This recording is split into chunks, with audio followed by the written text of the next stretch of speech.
this is a collection of papers on political violence, crime, and justice. I'll introduce the panelists in turn, but I want to first introduce our discussant, Dr. Zainab Latif, who is based at, as a senior fellow at Tabadlab, whose work focuses on the rule of law, evidence-based criminal justice reform, and human rights. She holds a PhD in criminal justice from CUNY and an MPhil in development studies from IDS, and we're very lucky to have her insight and comments, and we're also looking forward to getting all of your comments on the presentations today. So we'll go in the order on the program and start with a presentation from Dr. Mahvish Shami at the London School of Economics on access to justice in clientelistic networks. Okay, well, while this gets set up, let me start by saying, oh, that's really loud. Let me start by saying that this is actually a published piece, so I apologize about that, particularly to the discussants. This is actually sort of a springboard for a much bigger project that I want to get into. So the survey was initially not meant for this. This was just a side question in the survey. The survey was on clientelism generally. And then I started looking at this policing question that I was asking, and that sort of will hopefully now lead to a much bigger project later on. So the whole interest in justice came when I was having a conversation with a friend of mine who's a criminologist, and she talked about how, you know, access to justice is a big thing in the criminology literature, but the problem is that it's almost predominantly on developed countries. So the literature focuses well, not purely, but mostly on America and how American citizens have limited access to justice. And, you know, it got me thinking that, you know, that's something we face also. Poor people, particularly in Pakistan, have limited access to justice.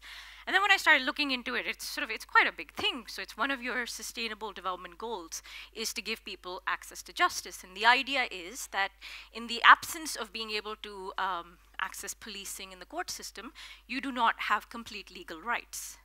So for poor citizens to have complete legal rights, which is part of your human rights, you must have unrestricted access to the justice system. So the criminology literature looks at it extensively, and it looks at what are the barriers people face. But interestingly, the focus is almost exclusively on institutional barriers. So what are the institutional barriers people face when trying to access the court systems and the police system? And by institutional barriers, it's things like physical barriers, so, you know, the police station being too far away, not having the infrastructure in place. They talk about financial barriers, so the cost of the service, the cost of getting to the police, the cost of hiring lawyers, and so forth. And then legitimacy problems, you know, everything to do with corruption, bribery, and the system system being unfair and harassment, right? So, you know, because the focus is almost predominantly on institutional factors, as you can imagine, the solutions are also based on fixing the institutional problems. So when you think about, or when you hear about reforming the judicial system, it's stuff like police reforms, court reforms, judicial reforms. And of course, this is not to say it's not important, right? There's ample research that has shown conclusively that institutional reforms work. Removing institutional barriers are important. And, you know, this is an example I found, which is actually touted a lot by the UN, about how Pakistan has quite successfully dealt with some of the institutional problems with accessing justice through these mobile courts. So, you know, they'll sort of drive around so people can access courts in villages and remote places. And that's all great, right? But, you know, what I found quite interesting as I talked to my criminologist friend was that there's almost no mention of social barriers to justice. It's assumed that if the institution is fixed, you are free to go and use it. And the little that it does talk about social barriers, it talks about race, ethnicity, and gender, right? So, you know, there is an acknowledgement that minorities have restricted access and women are treated not as nicely. And particularly in the criminology literature, it talks about how Black Americans are less likely to get a fair treatment by the police and the court system. But what I found interesting was there is almost no mention of power relations, and there is no mention of how your social structure can also have an impact on your access to justice. Yeah? So in particular, so my work is almost exclusively on clientelism. And I look at how power relations influence different aspects of the poor's lives. So that sort of got me thinking that, you know, when I did my surveys, they would always talk about how they would go to the landlord for this, and they would go to the landlord for this, and, you know, if he said don't do something, they would not do it. So why is it that when you have a landlord who has such extreme control over your lives, why would we not assume that he would also have a control on your access to state resources and to state institutions, including the police? Yeah? So for those of you who are not aware of clientelism, it's essentially explained as a face-to-face exchange relationship between groups of unequal. So the sort of classic example of a clientelist relationship is the large landlord who controls everything: land, credit, housing, access to justice, and access to state resources and state offices. And then on the flip side, you have the clients, who are your poor peasants, who rely on the landlord for employment, for housing, for credit, and the only real thing they have to offer is their labor and their vote. Yeah? So my paper examines the direct effect of this relationship on poor citizens' access to justice. So essentially what I'm trying to look at is that if you are a poor client living under a dominant landlord, do you have unrestricted access to the police? Yeah?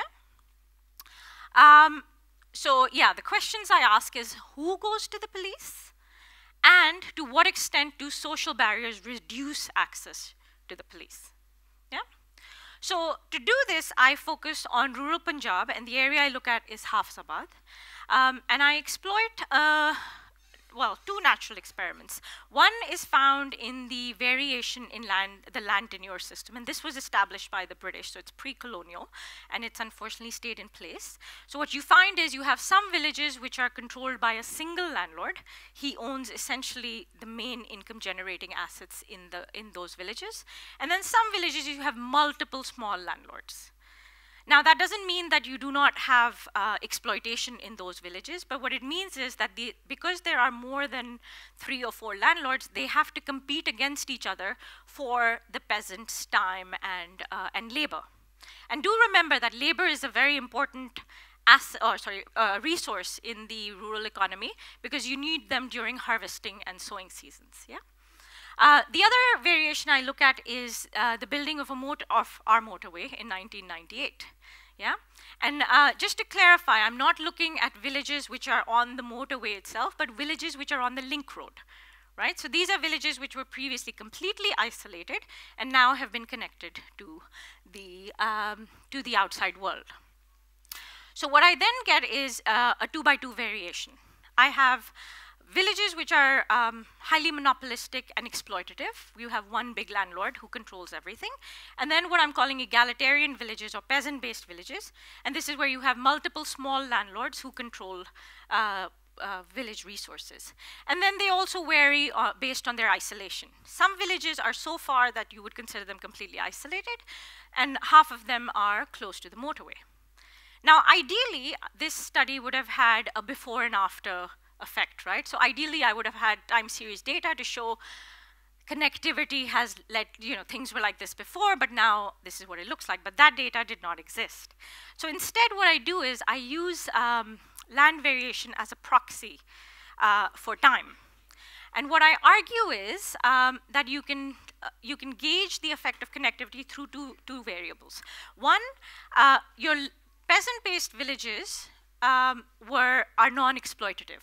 So if connectivity is reducing exploitation, outcomes in your landlord-dominated villages close to the road should converge towards those found in egalitarian villages. Yeah? And secondly, I should find variation in landlord-based villages and egalitarian villages. So when they are isolated, landlord-dominated villages should be worse off than peasant-based villages. Yeah? So let's see what we find. So I ask, oh, sorry for that thing. So it says, would the household approach the police in the event of a dispute? or in the event of some crime. And as you can see, those in egalitarian villages are more likely to say yes than landlord-based villages. Yeah? So if you're in an exploitative village, you're less likely to use the official judicial system. And I should point out that this is despite an equal number of households self-reporting crime over the last 5 years. So it's not like the peasant-based villages had more crime than those found in the other ones. What I also found interesting was, so this is descriptive statistics. Oh, is it possible to get rid of that bar on top? This is descriptive statistics for households that say that they will register a case in the event of a crime, so that they will approach the police. And what's interesting to find is that on every single indicator, households that claim to approach the judicial system are significantly better off than those found in peasant households, peasant-based villages. So what it's essentially saying is that poorer households in landlord-dominated villages or in the exploited villages shy away from using the police. Yeah?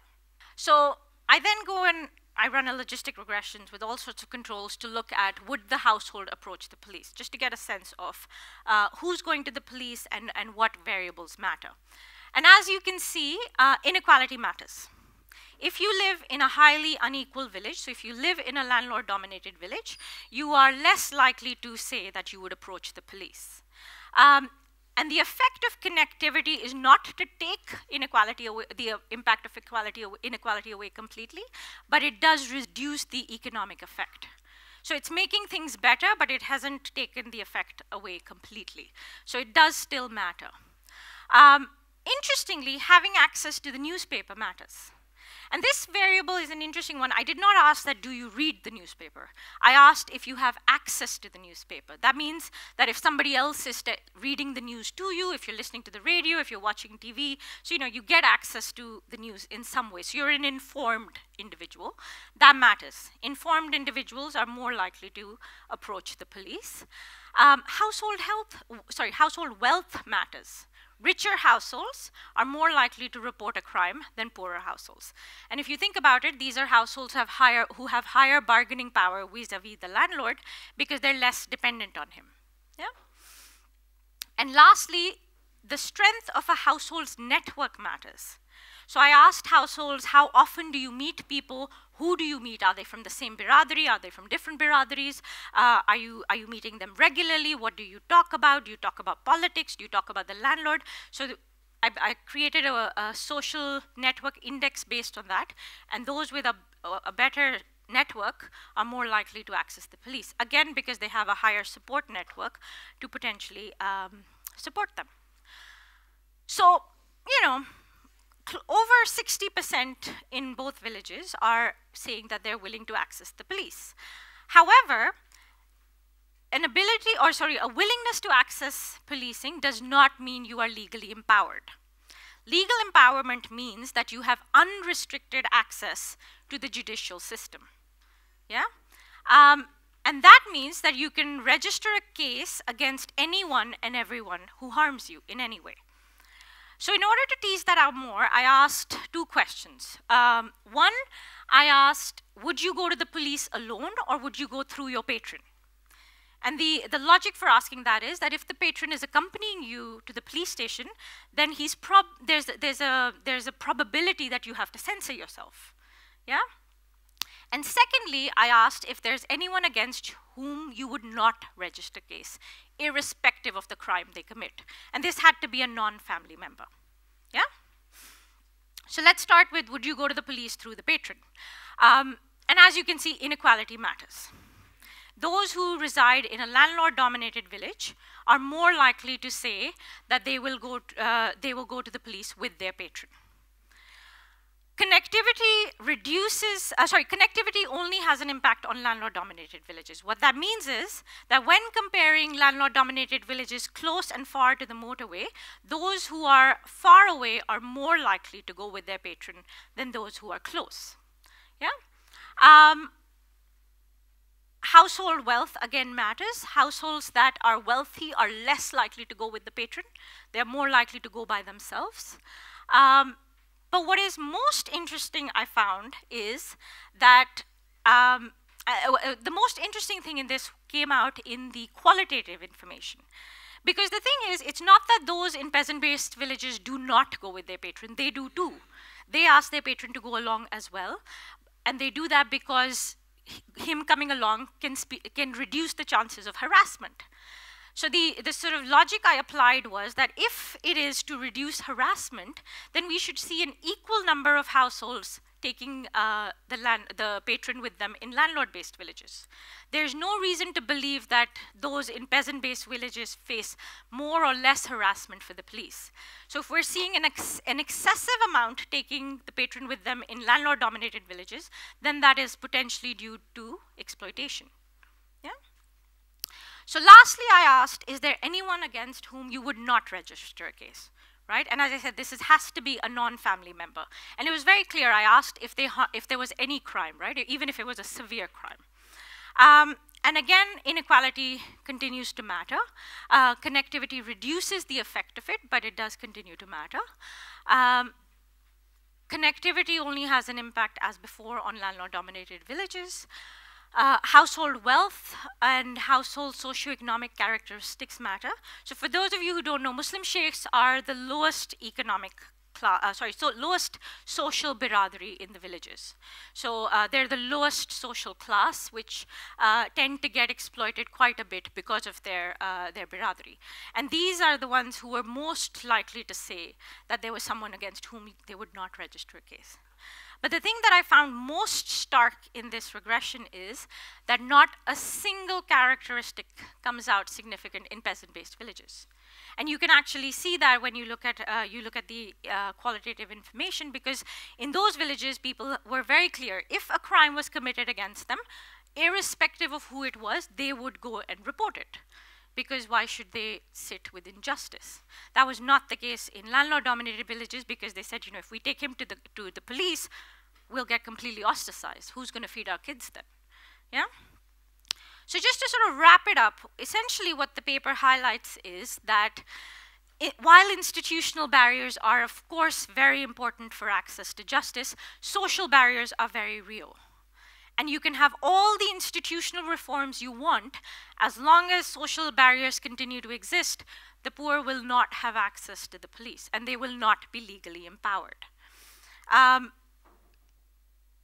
Quite nicely, so in one of the sessions, I think it was Dr. Alia who said that, we've been pointing out all these problems, we need a solution also at the end of it. So I'm hoping that my research is showing some form of a solution. What sort of the body of my work has shown that inequality alone is not sufficient for the landlord to exploit peasants. It's the interaction of inequality with isolation that creates an exploitative environment, because it is in those situations that the peasant has no option outside of the landlord. If you take away if you take away isolation, you reduce his exploitative powers significantly. Yeah? And the beauty of something like reducing isolation is that it's not a very contentious policy like land reforms. In fact, it's one that landlords themselves support because it increases the value of their land. The benefit to the peasant is a very, very unintended positive side effect, and it's one that tends to be overlooked when the policies are being made, due to which it does not get blocked. And lastly, I would argue that when we come up with judicial reforms and police reforms, in isolation, they will do nothing. I think it's a complete waste of time. In order to create reforms which will have a positive impact for the poor, we must sort of bundle them with policies that also cater for social barriers. Thank you very much. Where'd you go? Thank you so much. We now have Dr. Mashail Malik from Harvard University, who's going to be presenting on co-ethnicity and policing in the Global South, descriptive representation and expectations of police bias. Okay, assalamu alaikum everyone. Thank you for being here. I'm excited to hear your feedback on this work. So this is joint work with my co-author and friend Nick Lyon, who's a graduate student at Stanford University.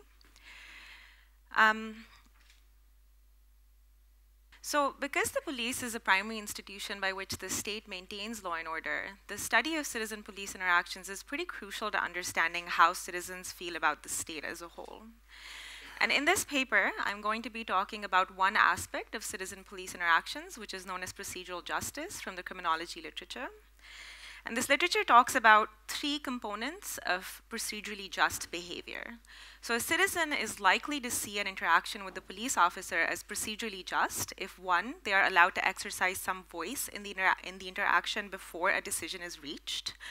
Two, if the police is seen as a sort of fair and neutral party. And three, if the quality of treatment has some basic level of sort of dignity and respect for the citizen.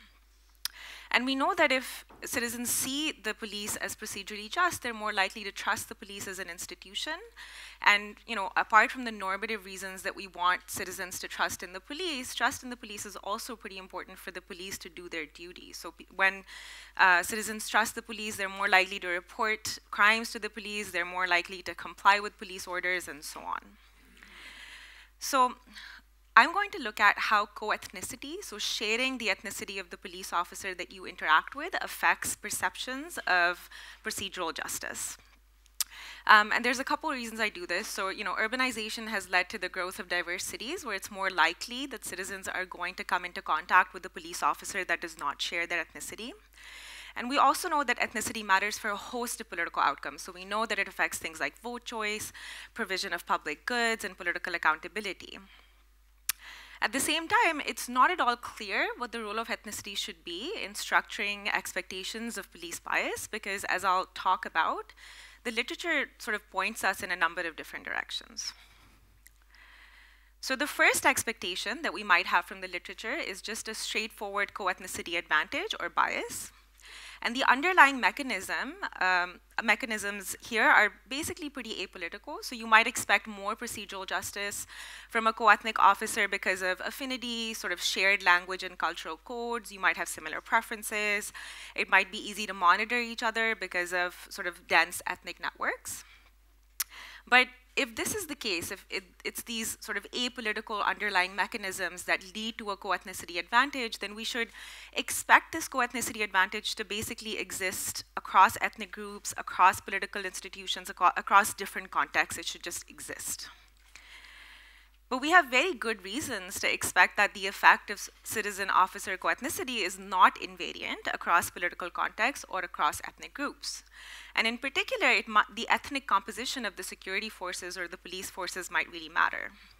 So we have evidence showing that the ethnic composition of security forces is often shaped by political incentives, and even if it's not, sometimes it just happens to be the case that some ethnic groups are over or underrepresented in the police force. And so we might expect that descriptive representation is going to condition the relationship between co-ethnicity and these expectations of police bias.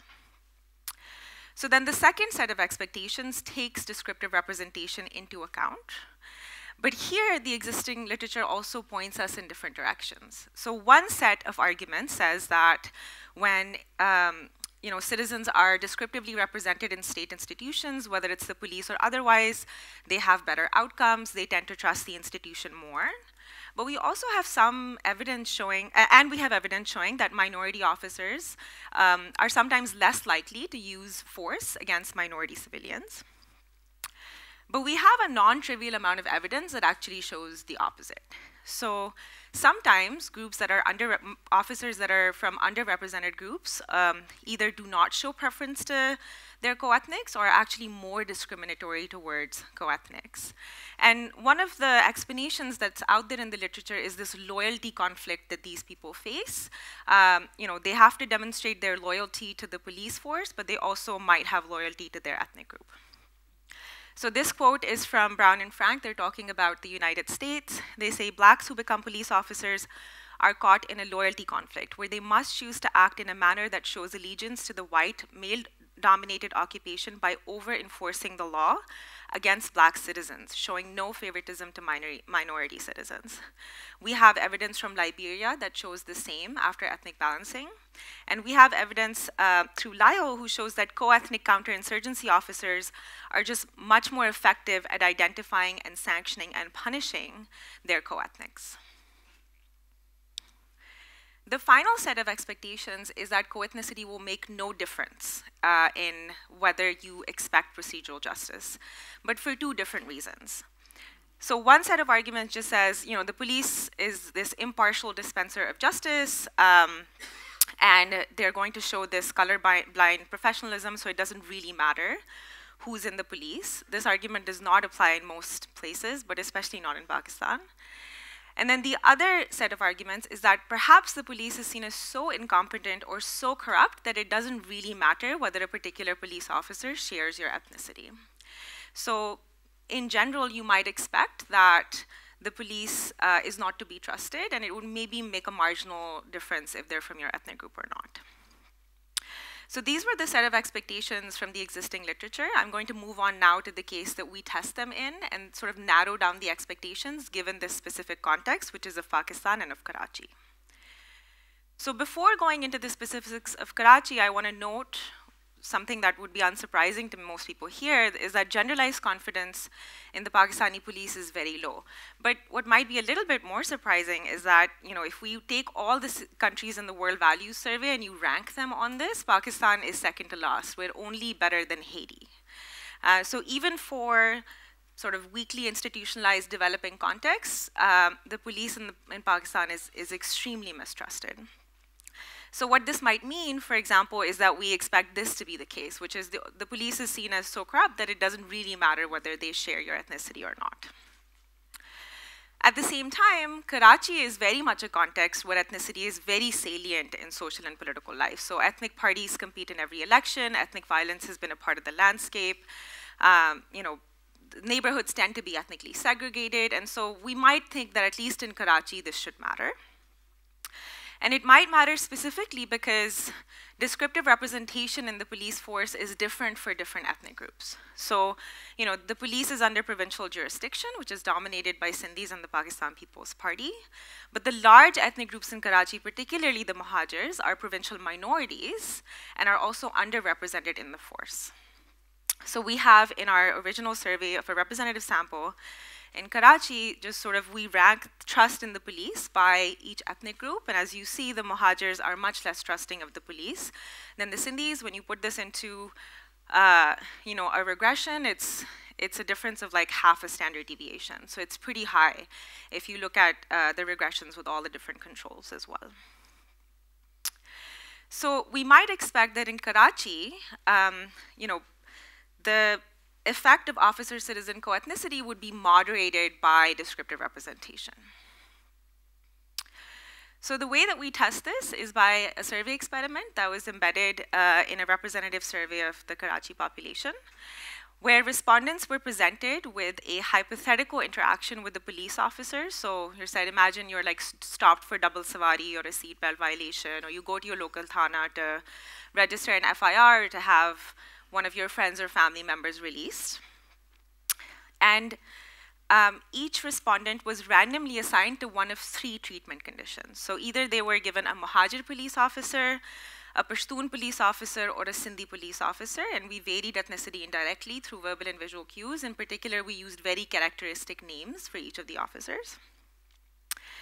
And then the respondents were asked questions that were supposed to measure their expectations of procedural justice, so fairness, neutrality, respect, and so on. So, do you think this police officer would properly listen to your concerns? Would they treat you fairly and with respect? And then do you think they would treat you preferentially compared to how they would treat certain other people? And so this design allows for the identification of marginal effect of co-ethnicity on the perceptions of police encounters for our respondents who are Muhajirs, Pashtuns, and Sindhis. So these are the main results. So these are the results for the 3 outcomes, and then we have a composite that we made through the first principal component through a principal component analysis. And as you'll see, like there's a little bit of a difference, and we see this here, and it's significant, but it's not very substantive. So it seems like co-ethnicity matters in structuring these expectations, but it matters very little, which is a little bit surprising in a place like Karachi, where ethnicity seems to matter quite a bit. But now we move on to sort of our expectations around descriptive representation. So we don't have data on the ethnic composition of the Karachi police. It's just not available. So the best thing that we can do is ask people what they think their descriptive representation is in the police force. So for each of our respondents, we ask them, from your local police, what percentage do you think share your ethnicity? And there's huge differences, especially between Muhajirs and Sindhis, in what they think this composition is. So Muhajirs think about 20% of the police is Muhajir, and Sindhis think that about 41% of the police is Sindhi. And then when we look at the experimental results by subgroup, so if we look at it just for Sindhis and then for non-Sindhis, there's no effect of co-ethnicity on expectations of justice amongst Sindhis, but there is an expectation amongst non-Sindhis. We also interact this descriptive representation variable with our treatment, and basically we get the same result, which is that if you are not descriptively represented in the force, or the less descriptive representation that you perceive, the more it's the case that you think a co-ethnic officer will treat you better and a non-co-ethnic officer will treat you worse. So just some takeaways. Our results suggest that the overall lack of confidence in the police basically renders ethnicity as only a marginal contributor to perceptions of bias, but that this relationship varies across ethnic groups and is significantly moderated by perceptions of descriptive representation in the force. So even in a context where ethnicity is highly salient, it's only those who believe their ethnic group to be underrepresented in the force that are substantively more likely to expect unfair treatment from non-co-ethnic officers and preferential treatment from co-ethnic officers.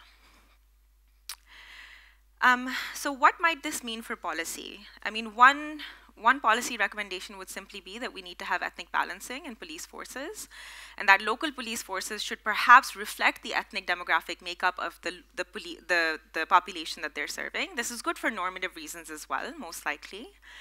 But I think this might not solve the problem. So I don't want to oversell the results, because this is one case.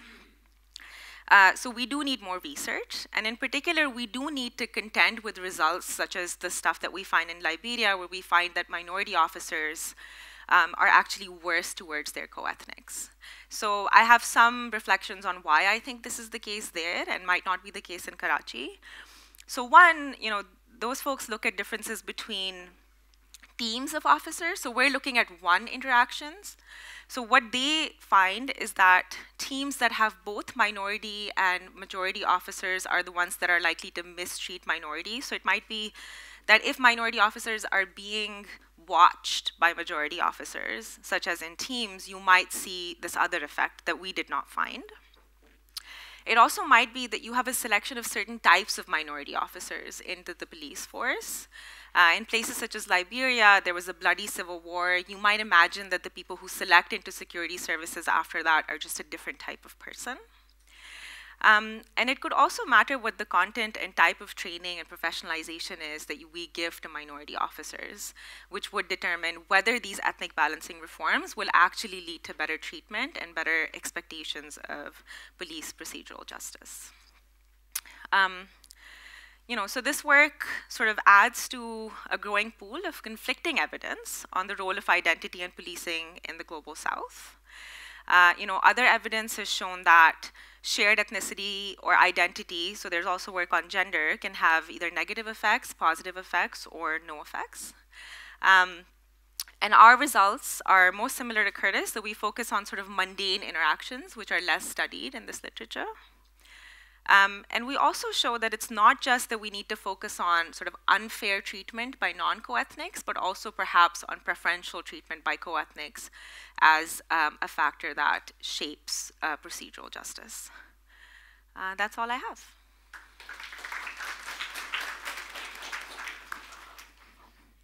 Thank you, Mashail. So the third presenter is me. So I promised to time myself, and All right, everyone, thank you so much for being here.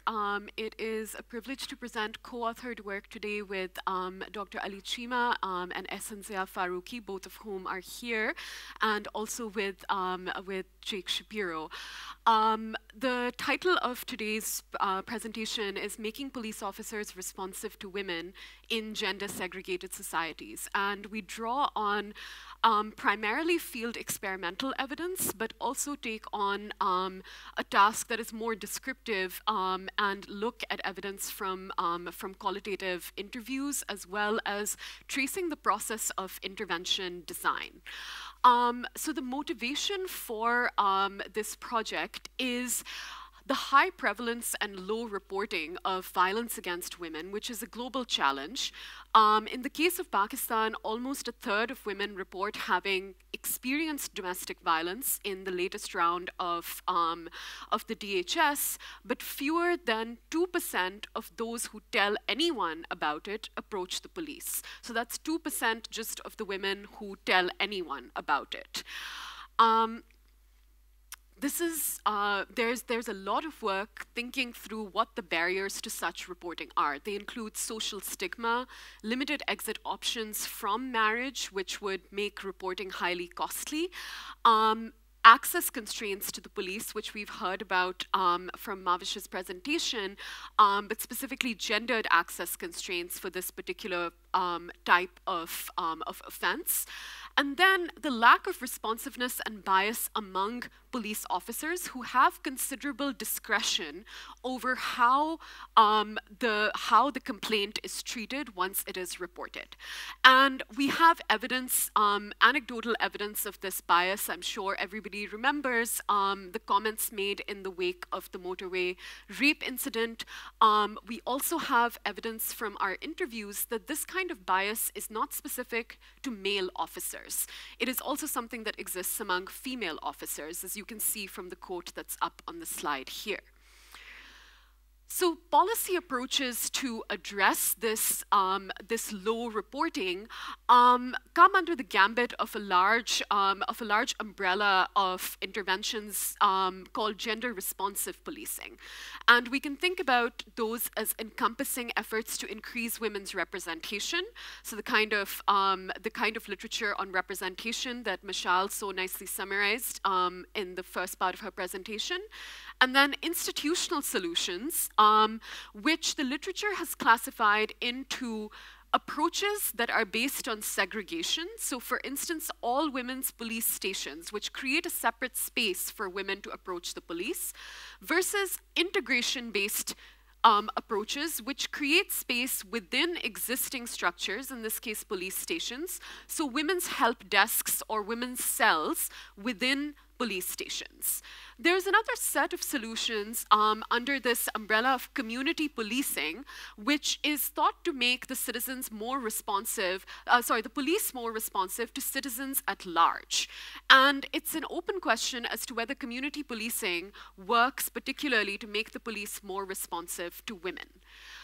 So in our case, we're going to be looking at an intervention around community policing and ask a specific question about whether community policing initiatives can work to shift police officer attitudes around violence against women. And here we're thinking about attitudes as sort of the first step in a longer chain of behavioral change that could down the line incentivize greater reporting and better outcomes on reporting for violence against women. So we take a three-pronged approach, or sort of divide up that main question into three parts. First, we think about how is it that the social context shapes the way that the intervention is designed. And here, the specific context that we're concerned about is norms of gender-based segregation and how that determines what is even feasible within the menu of options that exist in the policy space for this problem. And then when we whittle this down to what is feasible, does the feasible option work? And then finally, if this intervention works to achieve this change, what are the processes and the conditions that support that kind of change? And we bring different forms of evidence to each of these three questions. So we describe the design process of the gender responsive treatment arm of a larger community policing field experiment that was conducted with the Punjab police in Pakistan as part of a coordinated set of studies, which I'll say more about in a moment. We evaluate whether the gender responsive version of this intervention leads to a change in officer attitudes. And then we go back and interview the police officers and probe them about their experience of the intervention to understand the process of change in attitudes. So to give you a bit of background, this intervention that we're looking at is part of a coordinated set of studies across 6 contexts, studying the effects of a community policing intervention that includes combinations of the components that you see here on the slides. In the case of Pakistan, the main components were town hall meetings and problem-oriented policing, which I'll say more about in a moment, but I want to just flag that these are, this is a coordinated set of studies, but the gender responsive version of community policing was only implemented in the Pakistan case, and that's what I'll focus your attention on today.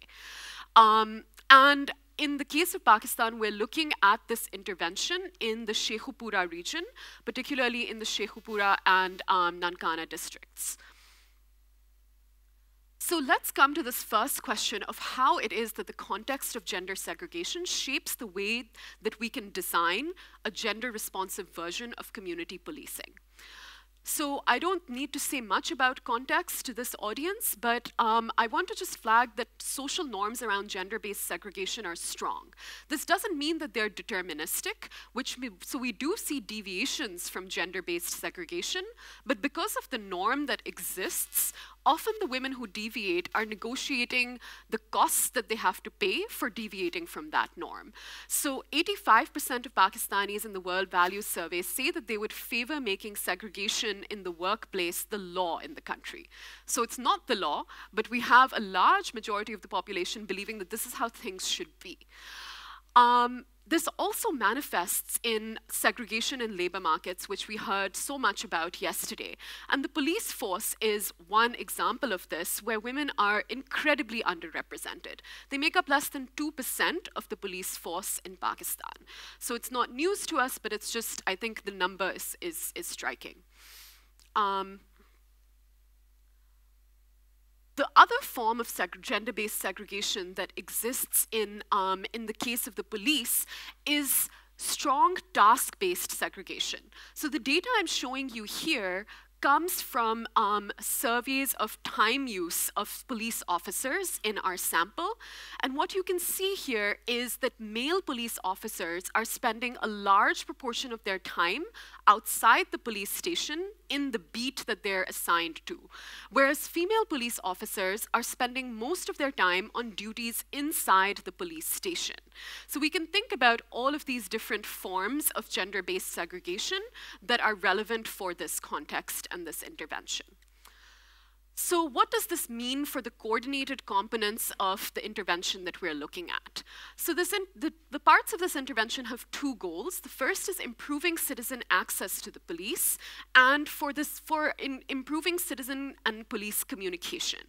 And this is done through monthly town halls or community forums that are held at the beat level, where police officers learn about citizen concerns. They're conducted in random locations across areas that fall within a police beat, in part to increase access and not have just sort of one place where the forum is held each time. The second goal of making police then responsive to the concerns that citizens raise is that the frontline officers draw up local policing plans based on the concerns that are raised in the forums. So this has a sort of similar flavor to what Professor Leonard Wonchukun was talking about this morning with the education forums.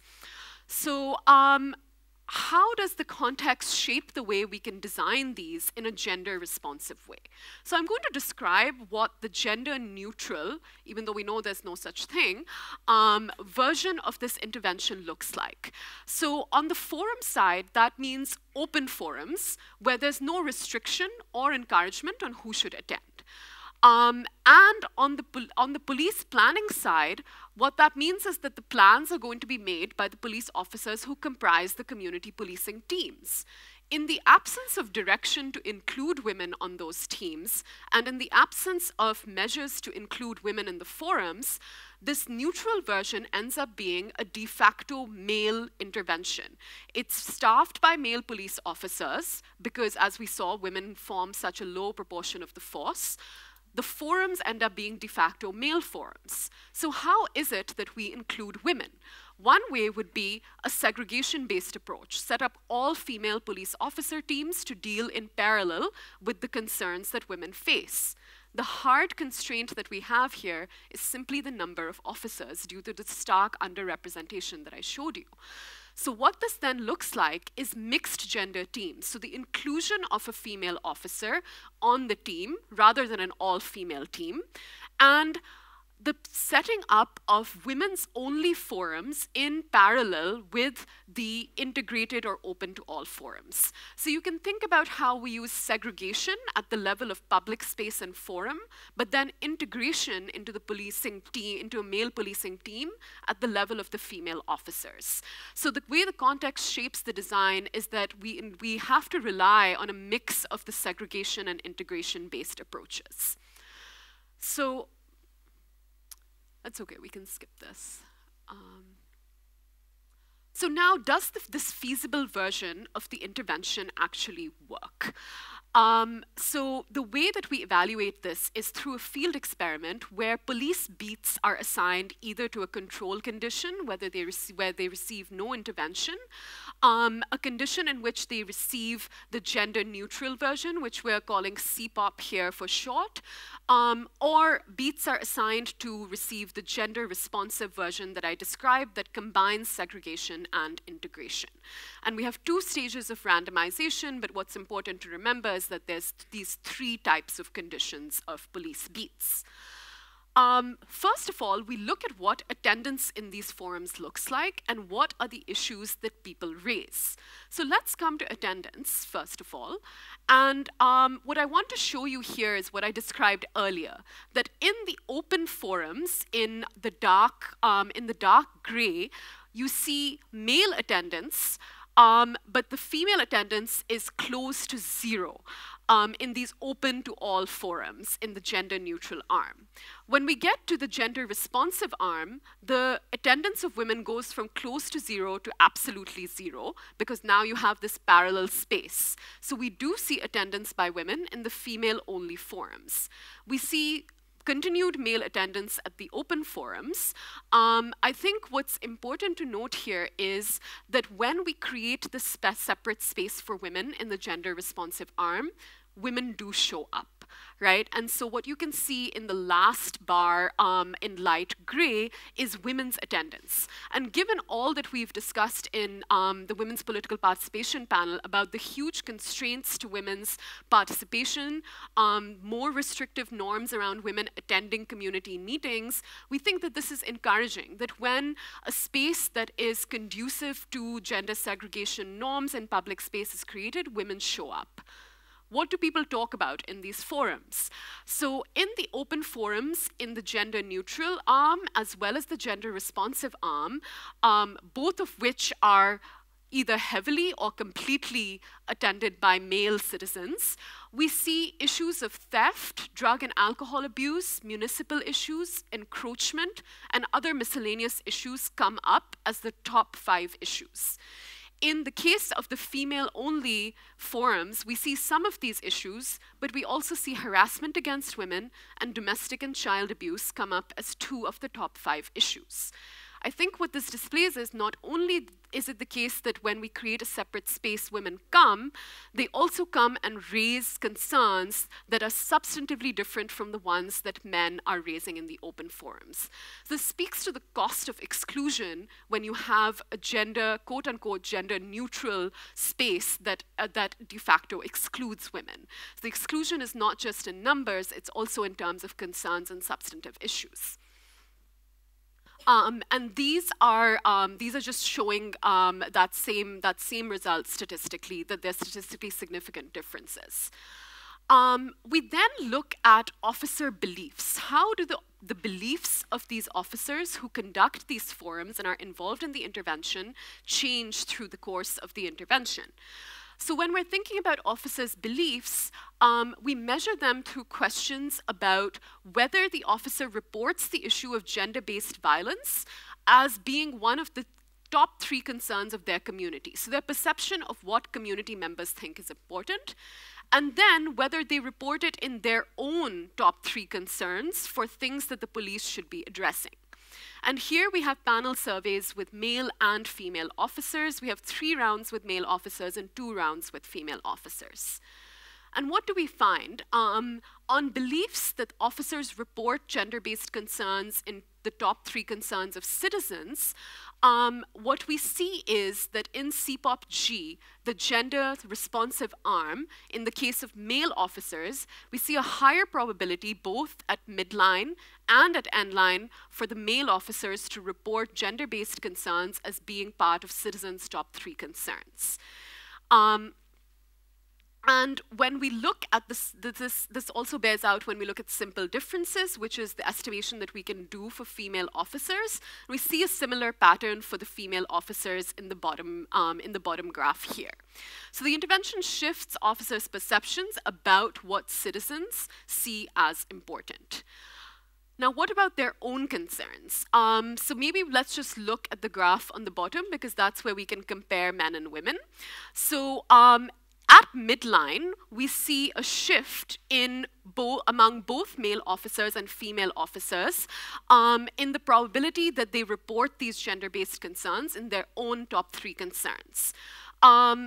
In the case of female officers, by endline, that effect has washed out. But for male officers, that effect persists. So this is super interesting, and of course we want to understand why this is. How does this attitudinal change occur? So for that, we use interview-based data to understand officers' experiences of the intervention, and also think more deeply about what are the component parts of their perceptions of gender-based violence. So I'll just speak about the first part of this because I'm short on time. But I want to say that the way that male police officers attitudes change is not through conducting the forums or directly interacting with female citizens, because those are all women's spaces and those forums are conducted by female officers. The way the change happens is through the contact that male officers have with their female colleagues who conducted those all-female forums. So one of the things that the intervention does is it produces cross-gender contact among officers. And this contact is not just in terms of them coming together to work on these response plans, but it's also because they travel to these sites to conduct the forums together. And so some of the contact is not what we expect from the design of the intervention, but in fact, the way that it is experienced and carried out by the officers on the ground. And that's where the qualitative data is really helpful in helping us understand where is this change happening. We also have evidence from the interviews that this intervention was novel for the women who participated in it. So I want to remind you of that graph of time use that I showed you earlier, that women spend most of their time inside the police station. So when we ask them about the experience of the intervention, they bring up the fact that the intervention took them out of the station into the field as something salient that they remember. Something that I do want to note that came out from the interviews is that in all this change that's happening to women officers' duties and where they are, the protective role of male officers remains intact.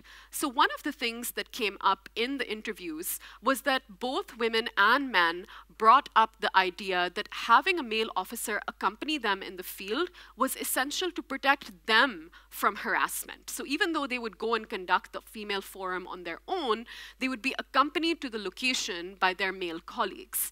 And so the way that we're thinking about this is that there's something about paternalistic gender roles that actually remains intact through this intervention, even though there is contact.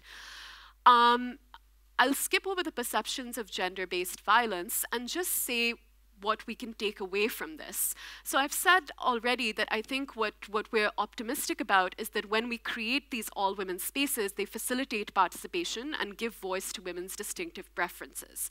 And that inducing interaction through this intervention between male and female officers actually changed male police officers' attitudes and beliefs about gender-based violence, which is a tall order. So I think we're encouraged by that. But the features of this contact are very important to keep in mind, right? So it's a kind of contact that did not significantly disrupt gender hierarchies. And in fact, men got to continue to play this protective role vis-a-vis their female colleagues. And the implications for the design for policy are that these mixed approaches of segregation and integration at different levels can exploit opportunities within an existing structure of quite restrictive norms. And that undoing task-based segregation and integrating women officers can be effective, but as long as these other more fundamental gender role hierarchies remain intact. I'll stop there. Thank you very much.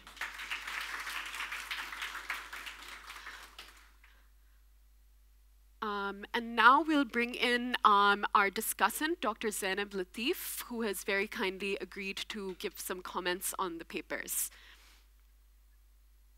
I don't think you can see me properly because there's some light coming in from behind me. So forgive me if I look a bit like a ghost. I assure you I don't actually look like that. That's point number one. Point number two, you've asked me to be a discussant for 3 papers that are absolutely fantastic. And you know, that's always a challenge because when you really like the papers that you're being asked to critique, you can really only come up with saying some very good things. So for my comments, I'm going to just highlight some of my favorite parts about the papers that you all have written, and then perhaps draw your attention towards, I guess, maybe an additional or a kind of supplemental framework that you might consider as you take your respective analyses forward. I should be done pretty quickly and hopefully will save at least 15 minutes for discussion with our audience. So just to kick off, I want to give a quick one-line summary on each of the presentations that we just saw. So the first one from Mahvish was about clientelism and isolation, looking at the effects on the interaction of those 2 variables on reporting incidents to the police. The second one was by Mashail, looking at co-ethnicity and policing and how ethnicity affects expectations of procedural justice.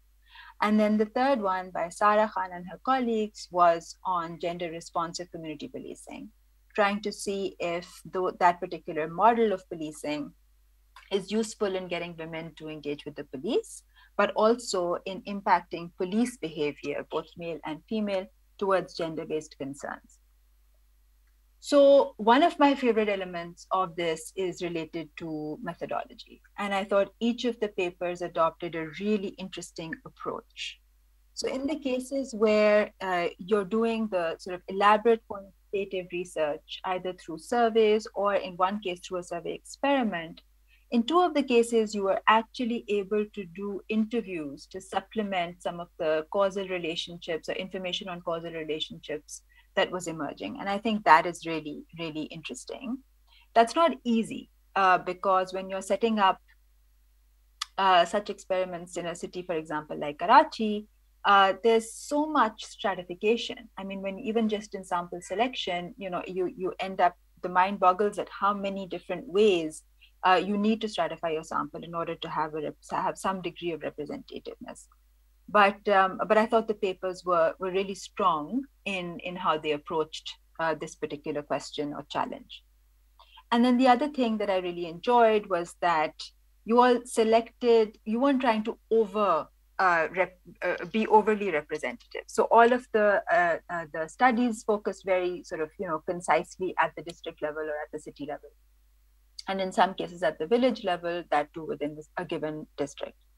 So, so the methodology I thought was very sound, and the combination of the qualitative and quantitative approach I think was particularly valuable.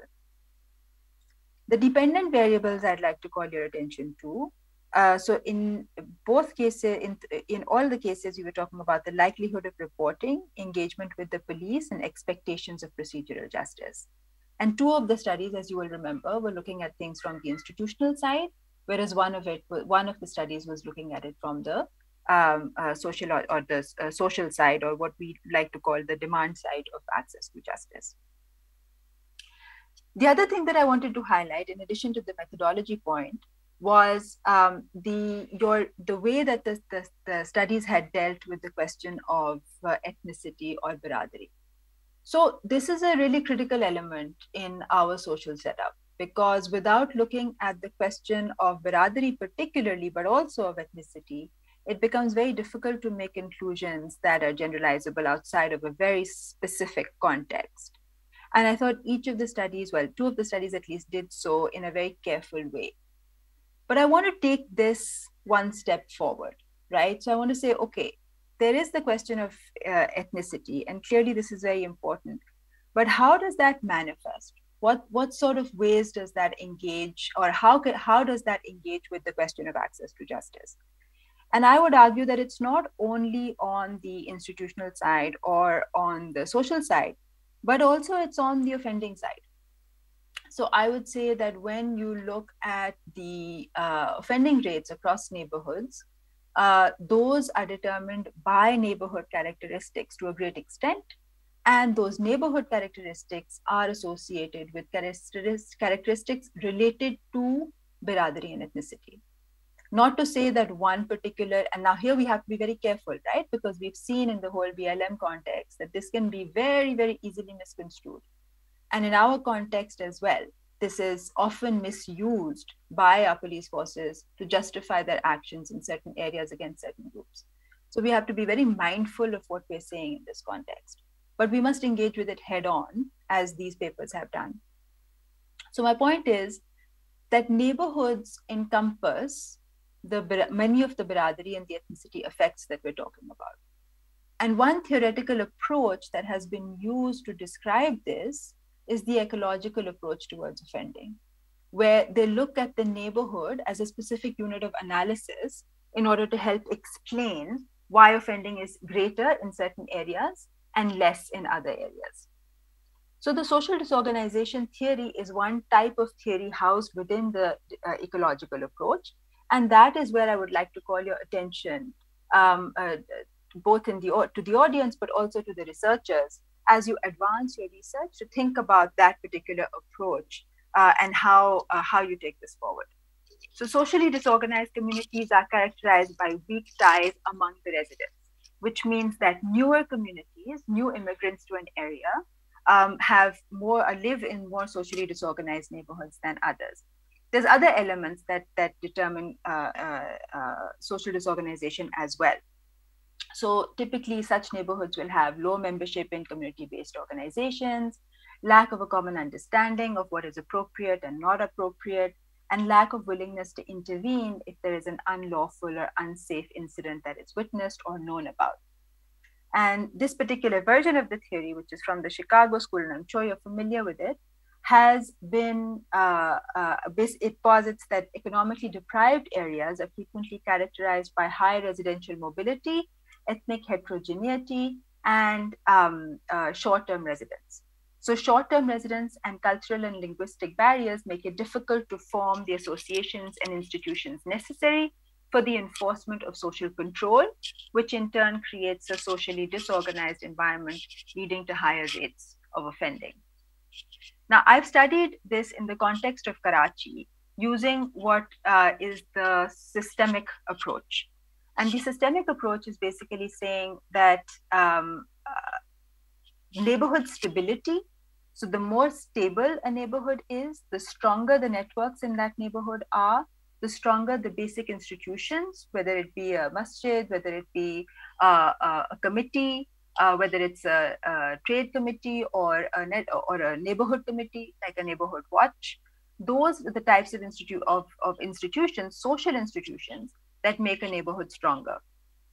And those are the types of institutions that mediate the effects of heterogeneity or short-term residence on things like offending. So what I would leave you with is this.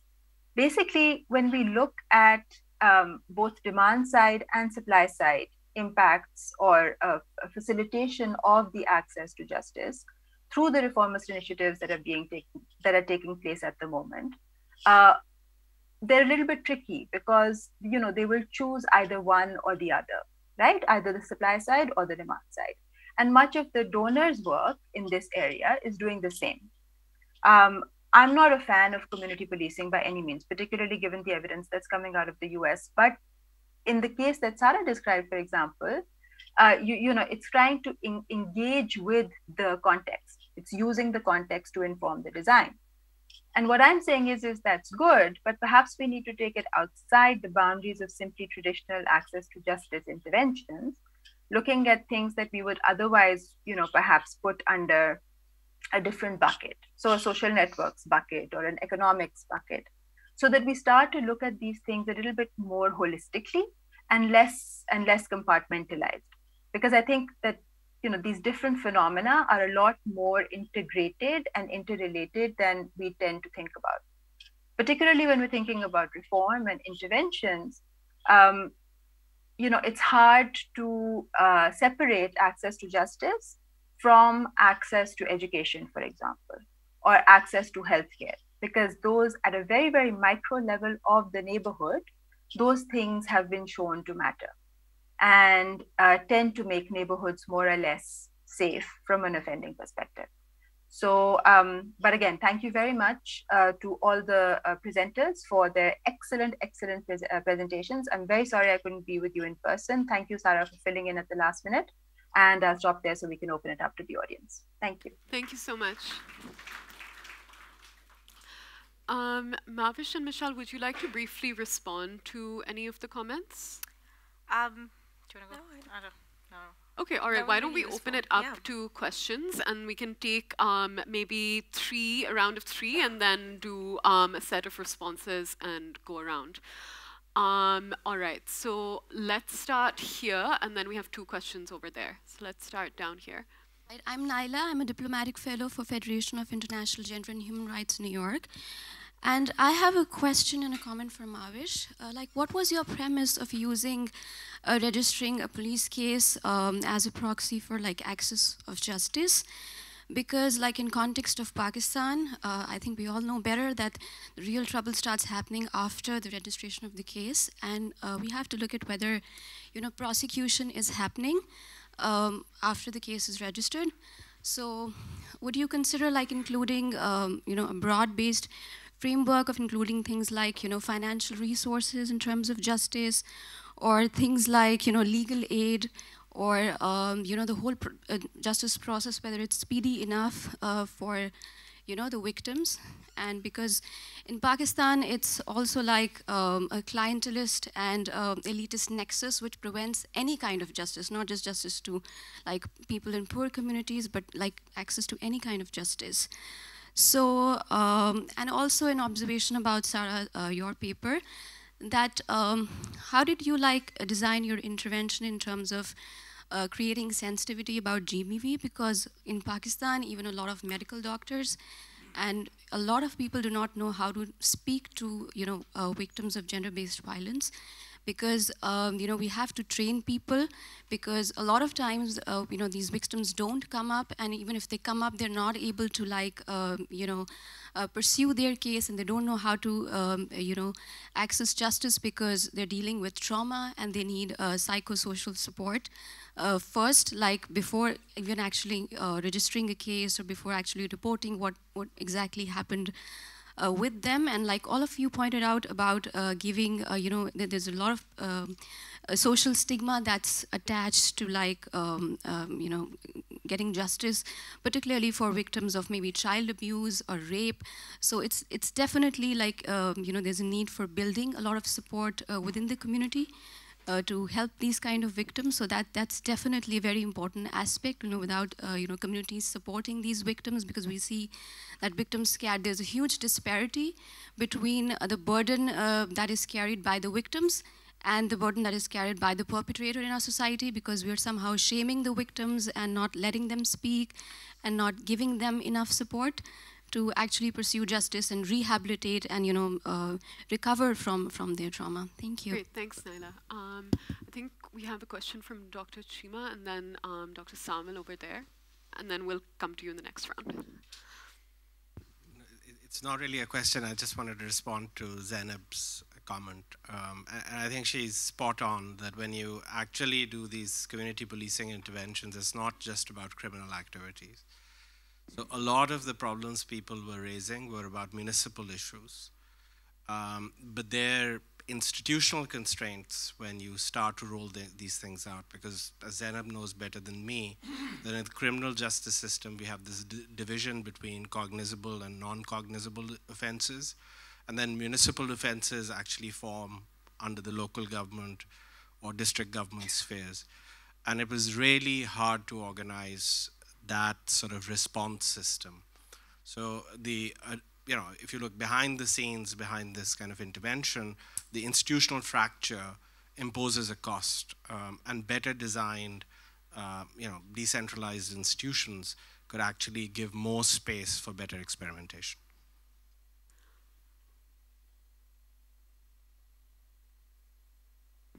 Thanks. Quick question for Mashail. Were you guys able to control for baseline levels of, or baseline perceptions of, or beliefs about respondents? Sorry, let me rephrase this. Respondents' baseline beliefs about ethnicities. So I'm just wondering if that's if there was some heterogeneity in what those beliefs were that might be sort of driving that's the moderating the effect there. Can I can I ask what you mean by their beliefs about ethnicity? As in, is there a preconceived kind of bias about these ethnicities, and is there so their perception of what are. I have to reflect on this. You have to give me a second. But is there, before you do the experiment, before you randomly assign the officers or those hypothetical officers, are you able to figure out whether they already have a preconceived bias about a particular ethnicity? Can I take another Mahvish, question? do you want to okay. respond? Thank you for your question. While you're right, there's a lot of police harassment which actually discourages people to register a case. But what I found was a lot of people would not even, it wouldn't even be a question of going to the police in the first place, because you have your informal dispute resolution systems in place. So if you have a problem, you will go to your local landlord and he will help solve it to you. So so certain crimes, of course, you have to report, like murder. There's no question, it has to go to the police. But if it's a fight between neighbors, and a physical fight, a lot of times they wouldn't even take it to the police. Theft might not even get reported either. Also because there was also this belief that if you go to the police, they'll make it worse. But what I was looking at was that, do you face certain barriers? That do you feel that there is someone telling you, or there's some social pressure on you that bars you from going to the police in the first place? So while I think what you're saying is correct, that the problem, there's a lot of problem when you go to the police, but I don't think that's where the problem starts. I think the problem starts where you feel you are not empowered to go and register it in the first place. Yeah. So I think, also put it in a rural perspective, right? I'm talking about small villages where you're sort of a peasant on a field.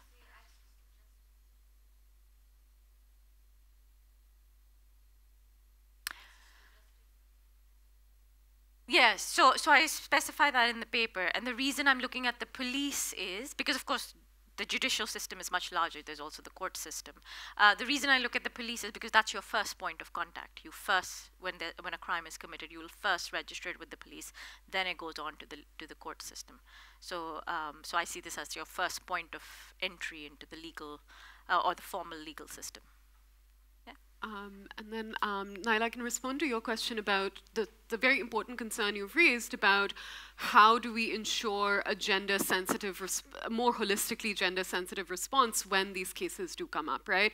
So I think, as my co-authors can also say, in terms of the content of the forums, these were really places for the citizens to raise issues, and that ranged from kind of personal experiences, but it was also more generally talking about what are the problems in the community. So it's in that context that gender-based violence and child sexual abuse comes up, not necessarily specific experiences, but a more kind of abstract, this is a problem that exists in our community. And so the next kind of step for actually going to the police with a case, with a personal case, is sort of not part of the community forum's intervention, but that's an outcome that we look at. Now, I mean, when we're thinking about the kind of training and sensitivity training that an officer would need to respond, it definitely goes beyond what we do in this intervention. But I think what we're trying to show is that what we're shifting is a very basic attitude and belief about the fact that this issue is important at all. So I think we cannot be optimistic about officers, male officers and female officers even being receptive to receiving that kind of sensitivity training if they don't think about gender-based violence as a salient problem. So we're moving something small, but I think we're moving something that's a precursor to the kind of more substantive change that you're talking about, which I think is absolutely correct. Mashail, do you want to respond to the question on? Yeah, so you asked a question about whether we measured their beliefs on ethnicity. We didn't do that before the experiment because we didn't want to prime people on ethnicity. I mean, that's one of the reasons we didn't explicitly tell them the ethnicity of the police officer as well, because we wanted to avoid the sort of priming and social desirability bias.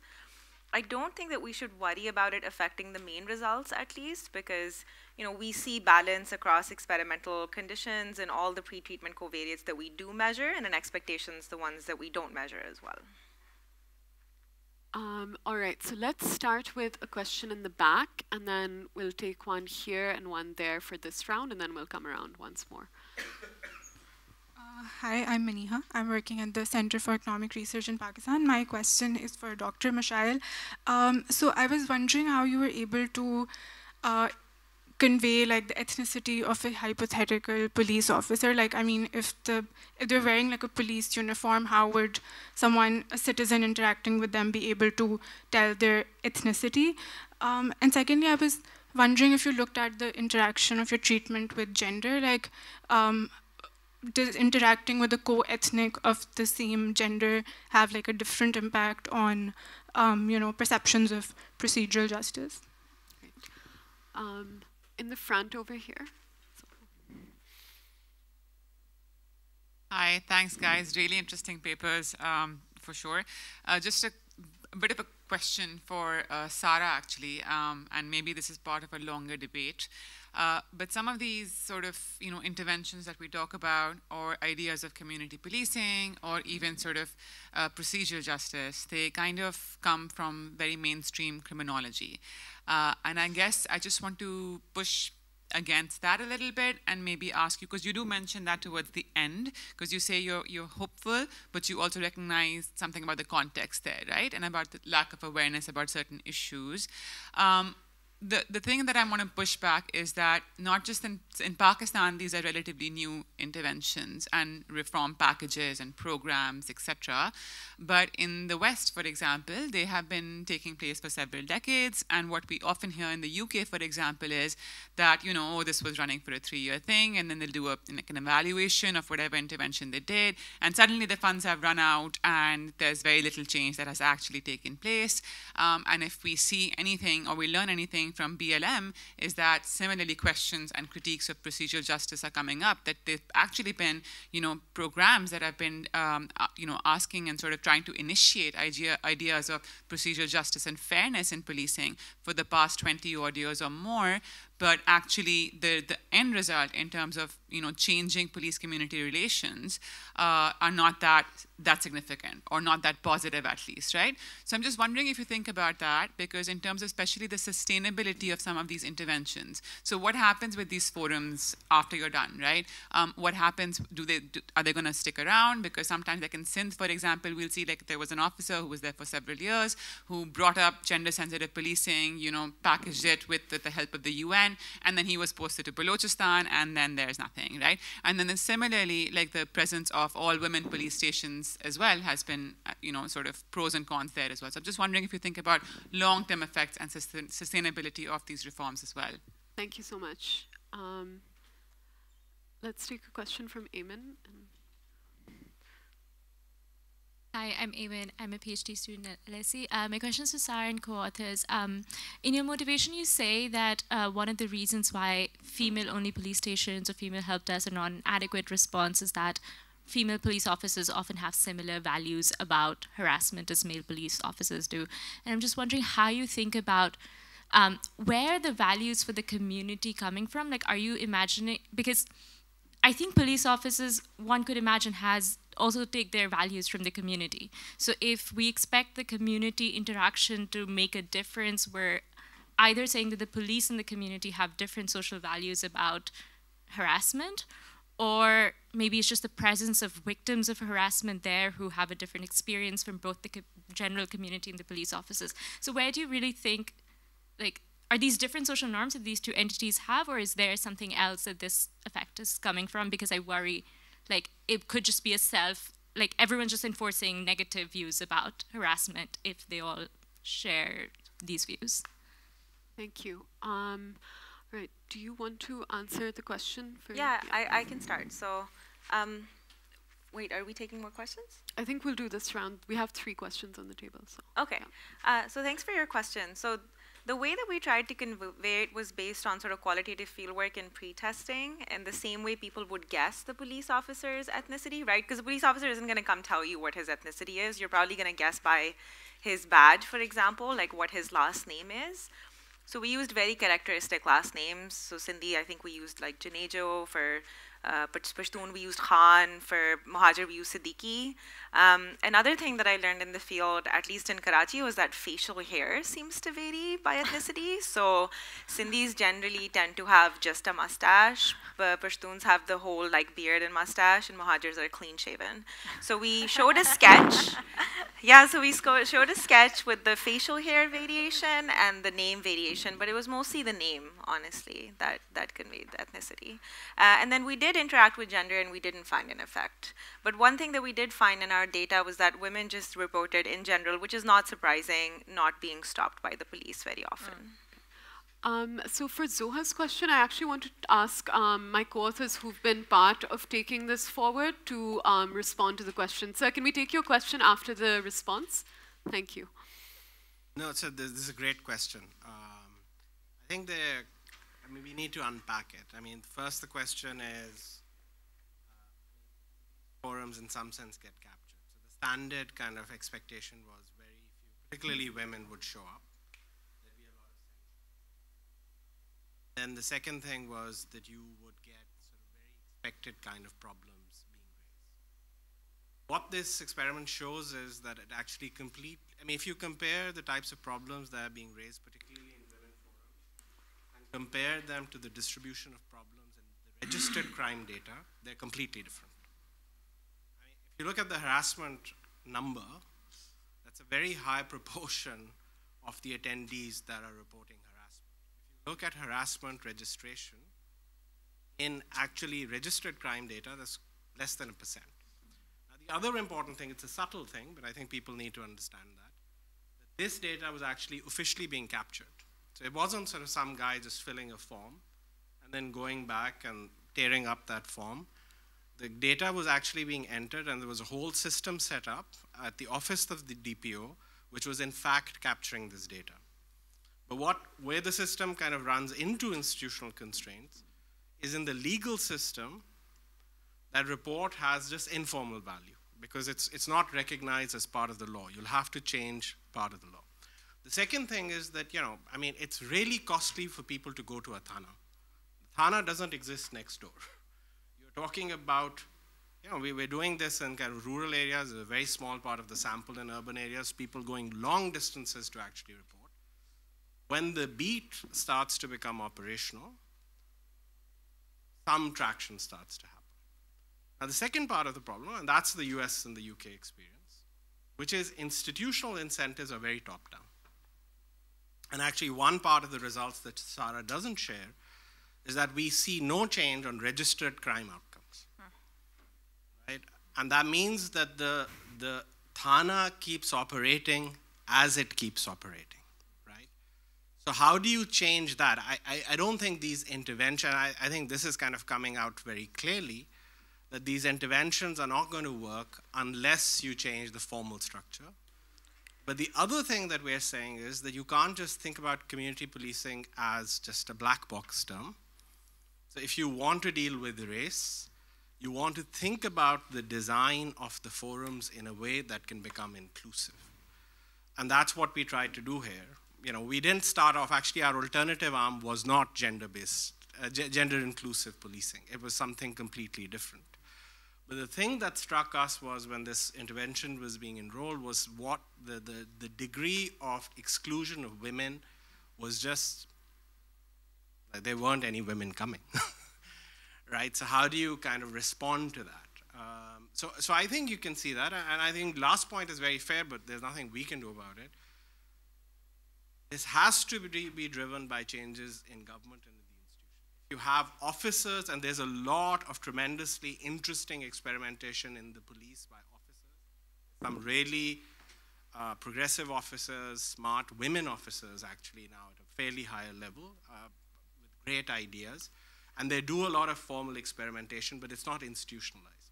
So you're going to get these pockets of change, and then basically, but where we can come in is we can evaluate and capture that. Because otherwise these become stories that can be refuted very easily. And I think that's the needle that we're trying to move. So let's take two last questions, and Eamon, I'll club your question. So I have this gentleman here, and then yourself in the front. Raj Ashraf, you were talking about the police of Karachi. When we are talking about Karachi, there was a well-known and very renowned police officer, Ro Anwar. So what do you say about the false encounters? What is the role of this police?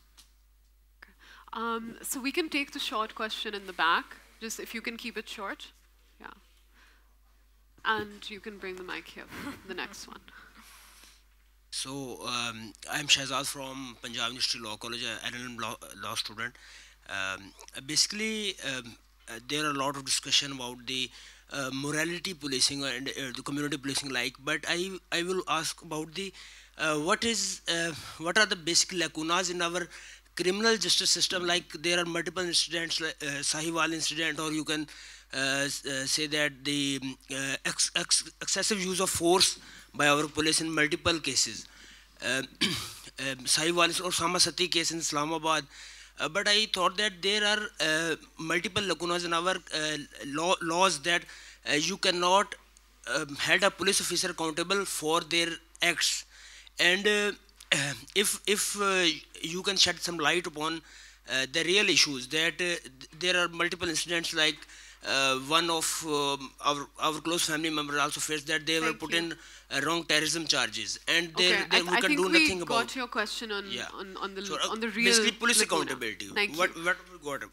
Let's take the last question here, and I apologize, sir, we're just running short on time. Just a very quick comment and reaction. I mean, I missed presentation because I was not so I think we're going to restrict it to questions. Okay. The question is what Dr. Chima mentioned about police registration. So that is important because police officer would always discourage reporting the crime because that will show their performance. And second thing is that a law was passed long ago, I think, I don't know how effective it is, that for the honors killing, relatives of the victim would not register the crime. And therefore, government made it incumbent on the police officers to be complainant for the victim and register the crime. And there were also many other things. Just to so let's, if you have a question, perhaps you can take it up after the session, because I think we're just out of time. I'm going to let the panelists just quickly respond, a minute each. Yeah. Well, I find Dr. Chima's comment about what you guys are finding about registration quite interesting, because it sort of speaks exactly to what my findings are. So it's quite, I found that really intriguing that despite intervention, people aren't registering, and possibly that's because of social barriers. So it's sort of, you've just sort of confirmed exactly what I was saying in my conclusion, that you need to bench these with social reforms as well. Even to your question about negative attitudes, I think, so what we find in the survey data is just there's variation, and women's attitudes are on average better towards this, but the changes that we see from the intervention persist longer among men. So women start off with better attitudes, their attitudes improve, but then they go back to baseline. Whereas for men, we actually see persistent change. But I'm happy to chat with you about it more. Mashail. Yeah, we had a couple of questions about violence by the police. I mean, this work is very much about mundane, everyday interaction, so I don't want to use it to speak about violence. But I do think that one thing we know across different contexts is that it's easier to commit violence against ethnicities that are not, so for example, the encounter killings that you see in Karachi are often against Pashtuns, and the officers that are committing them are usually non-Pashtuns. So it is easier to sort of engage in that sort of killing if you don't have ethnic balancing in the police. Okay, with that, I'll just thank my co-panelists and our generous discussant and all of you for your thought-provoking questions and comments. Thank you.